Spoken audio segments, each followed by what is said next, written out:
All right, we're going to be adding rational functions. In order to add rational functions, you have to have the same denominators. Right now, our denominators are x to the fourth, x plus 3 to the second power. The other one is x squared, x plus 3 to the fourth power. Our numerators, we're going to move them over to the right, or to the left, should I say. So the 4 and the 1 will go here.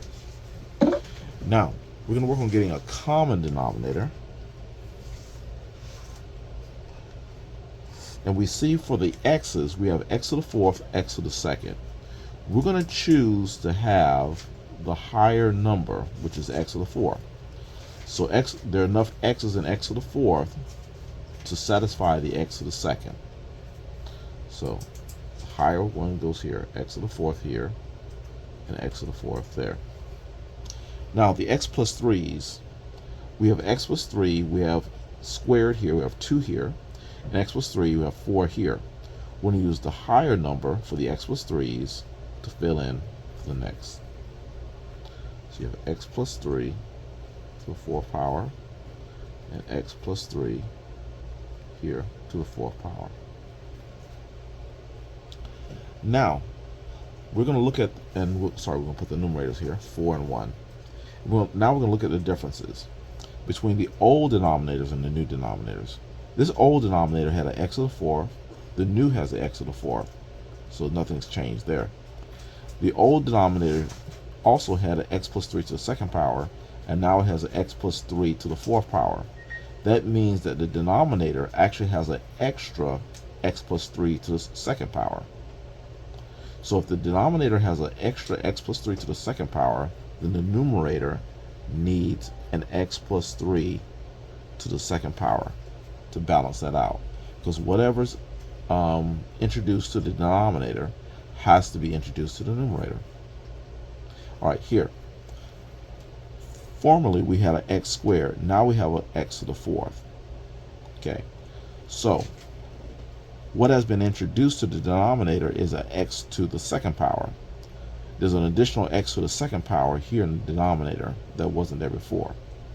So if the denominator now has an additional x to the second power, the numerator also needs an additional x to the second power. Now formerly we had x plus 3 to the fourth power, and down here we have an x plus 3 to the fourth power. So nothing was introduced as far as x plus 3's are concerned. So now we've just balanced our rational functions. Now, since this is raised to the second power, we will not expand this expression. We'll just keep it by itself. So all one denominator of x to the fourth, x plus 3 to the fourth power. And this right here, we're not going to bother it. We're just going to keep it as 4 times x plus 3 to the second power. And this is going to be 1 times x squared. 1 times x squared is x squared. So we're going to say plus x squared. And we're finished. All right, the next one. The next one, we have a denominator of x and x minus 5 to the third power. And our denominator here is x to the third power times x minus 5 raised to the first power. And you have numerators of 3 and 2. So 3 and 2. Okay, now let's go get the denominator, a common denominator. Well, we have an x over here and an x to the third here. We're going to use the x to the third because it's large enough to include the x. And so we're going to use x to the third on both of these. X to the third here, x to the third there. Now next, when it comes to the x minus 5's, there's 3 of them here and there's 1 of them here. So we're going to use the higher one here, x minus 5 to the third power on both of these here. So x minus 5 to the third power, x minus 5 to the third power. and a 3 and 2. We'll make sure they're covered. All right, now let's compare. It used to be x. Now it's x to the third power. What's the difference between these? There's an additional x squared. The additional x squared makes an x to the third power. So since we have an additional x squared here, or x squared more than x, we need to put an x squared in the numerator to make up that is an additional x squared here from the x to the third power. Now, the x minus 5 to the third power here, but there's another x minus 3 to x to the third power here. So there's no change from this term. So we need nothing more in the numerator.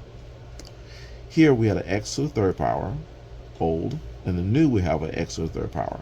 So there's nothing in addition. But for our x minus 5, there was 1 here, and now we have 3 of them. X minus 5 to the first to x minus 5 to the third. So there are 2 additional x minus 5s in the denominator here. So we're going to put 2 additional x minus 5s here in the numerator. Okay, now we're going to create one denominator, which is x to the third power, x minus 5 to the third power. And this numerator here, 3 times x squared, will be just that, 3 times x squared. This term right here, since it's squared, we will not distribute the 2 because we're not going to expand this. So this will remain plus 2 times x minus 5 to the second power. Here, our denominators are x times x plus 2 to the third power. And this one, the denominator will be x to the fourth times x plus 2 to the fifth power. And our numerators are 2 and 1. Okay, so let's work on getting common denominators. Okay, so we'll start with our x's. We have an x here and an x to the fourth. This is actually x to the first and x to the fourth, but we're going to choose the higher term, which is x to the fourth, for both of these. So x to the fourth, x to the fourth. Next, the x plus 2's. There are 3 x plus 2's here, but there are 5 here. So I'm going to choose the higher one, the x plus 2 to the fifth power, for both of these.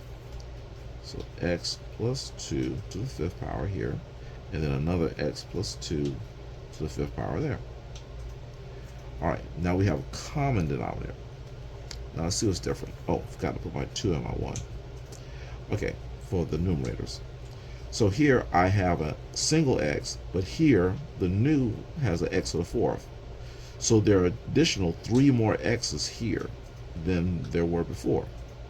So since there are additional 3 x's in the denominator, we have to put an additional 3 x's in the numerator. Next, with x plus 2 to the third, we have x plus 2 to the fifth. There are an additional 2 more x plus 2's in this denominator than the old. This has 3, but this is 5. So there's additional 2 x plus 2's.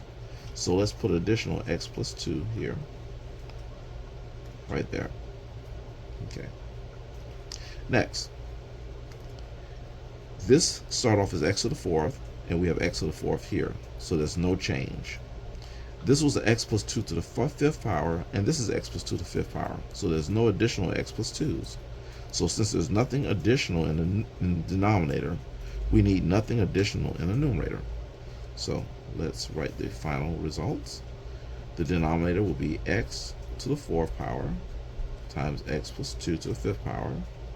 And our numerator will be 2 times x to the third power times x plus 2 to the second power plus, and then 1 at the end.